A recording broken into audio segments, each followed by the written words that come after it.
It was a phrase never meant for the public ear. London Bridge is down. With those 4 words, the world's longest reigning monarch, Queen Elizabeth II, was gone. I declare before you all that my whole life, whether it be long or short, shall be devoted to your service and to the service of our great imperial family to which we all belong. And a secret plan, decades in the making, was set into motion. For over 70 years, Queen Elizabeth II was a symbol of continuity, grace, and quiet strength. But behind the scenes, preparations for her final farewell had been unfolding since the 1960s. Had we thought of that? Operation London Bridge was the code name for the meticulous protocol that would guide the United Kingdom through the first 10 days after the Queen's death. The moment the Queen passed, her private secretary made a discreet call to the Prime Minister. It's just passed away. I called the Foreign Secretary. Tell him. The message was simple. London Bridge is down. He'll understand. Königin Elisabeth II ist tot. È morta la regina Elisabetta II. La reine Elisabeth II est morte. The Queen has passed away. The Queen died peacefully, the royal family says, at Balmoral this afternoon. This phrase wasn't just poetic, it was practical. It ensured secrecy, security, and swift coordination across governments, media, and the monarchy.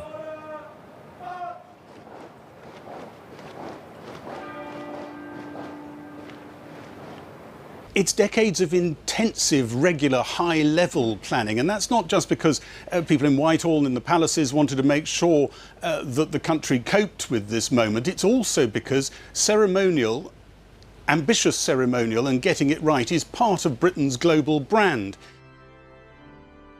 From that moment, a carefully choreographed sequence began. Flags were lowered to half-mast. Bells tolled across the nation.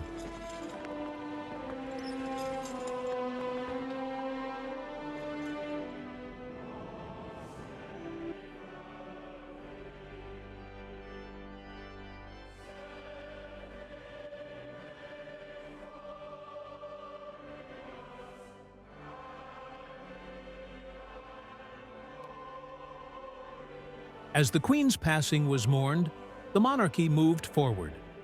Her son, Charles, was proclaimed king.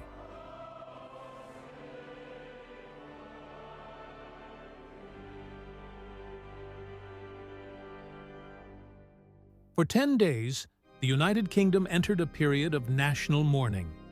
The Queen lay in state as millions paid their respects. Streets were lined with flowers. Silence fell over cities.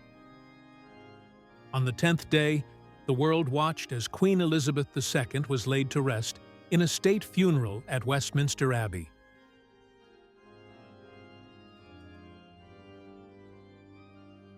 The tradition of using code phrases for royal deaths began in 1952, with the passing of King George VI.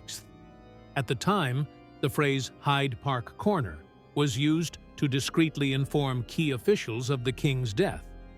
These code names were originally created to prevent switchboard operators or staff from overhearing sensitive news before an official announcement could be made. Over time, they evolved into full-scale operations. By the late 20th century, the royal household began naming these operations after iconic British bridges, symbols of transition and connection. Tay Bridge for the Queen Mother, Forth Bridge for Prince Philip, and for Queen Elizabeth II, London Bridge. The late, most high, most mighty, and most excellent monarch, Elizabeth II. She was buried beside her beloved Prince Philip at Windsor Castle. London Bridge is down marked the end of an era. But it also reminded us of the quiet strength of tradition and the enduring power of a life lived in service. The bridge may have fallen, but the legacy remains.